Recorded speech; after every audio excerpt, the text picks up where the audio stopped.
مدینہ تو کسوٹی ہے، سونا پرکھا جاتا ہے نا کسوٹی پر، ایمان پرکھا جاتا ہے مدینے میں۔ صاحب ایمان مدینے میں جا کے کھرا ثابت ہوتا ہے، صاحب ایمان مدینے میں جا کر خوش ہوتا ہے، مدینہ اسے قبول کرتا ہے، مدینہ اسے سینے سے لگا لیتا ہے۔ کچھ پر تو اتنا خوش ہوتا ہے کہ انہیں جنت البقیع میں سلا دیتا ہے۔ احسان لائی ظہیر پر خدا کی رحمتیں ہوں۔ ہاں ہمارا دوست تھا، ہمارا بھائی تھا، اس کو مستی کے سفر میں ہمارا ہم سفر تھا۔ میں نے اس دن بھی کہا مہاجر کیمپ میں، احسان لائی ظہیر کی یہ دو ادائیں اللہ کو بڑی پسند آئیں۔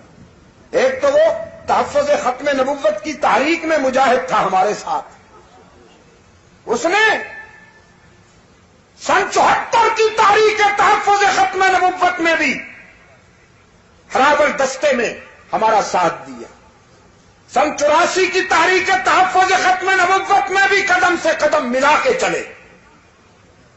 ایک تو وہ رحمت للعالمین کی ختم نبوت کا شہدائی تھا، اور دوسرے اللہ کی توحید کا وفادار تھا،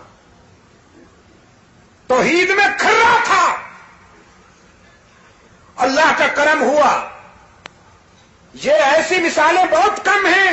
جنت البقیع میں وہی سلائے جاتے ہیں جو مدینہ طیبہ میں فوت ہوئے، ایسی مثالیں بہت کم ہیں۔ مکہ والوں کو بھی جنت البقیع میں نہیں، جنت المعامر میں سلایا جاتا ہے، مکہ میں وہاں جو قبرستان ہے۔ لیکن یہ مقدر دیکھیے کہ دھماکہ لاہور میں اور قبر جنت البقیع میں۔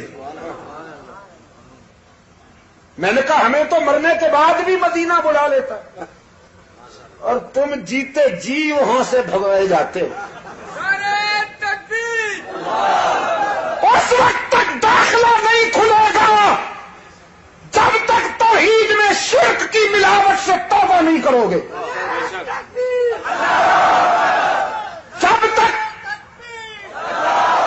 تک سنتوں میں ملاوٹ بدعت کی ملاوٹ سے توبہ نہیں کرو گے، جب تک اذان اور درود و سلام میں ملاوٹ سے توبہ نہیں کرو گے۔ پہلے عقیدہ بناؤ، پہلے ایمان بناؤ کہ اذان وہی سچی ہے جو مسجد نبوی کے مینار سے بلند ہو رہی ہے، پہلے عقیدہ بناؤ کہ اذان وہی سچی ہے جو مسجد حرام کے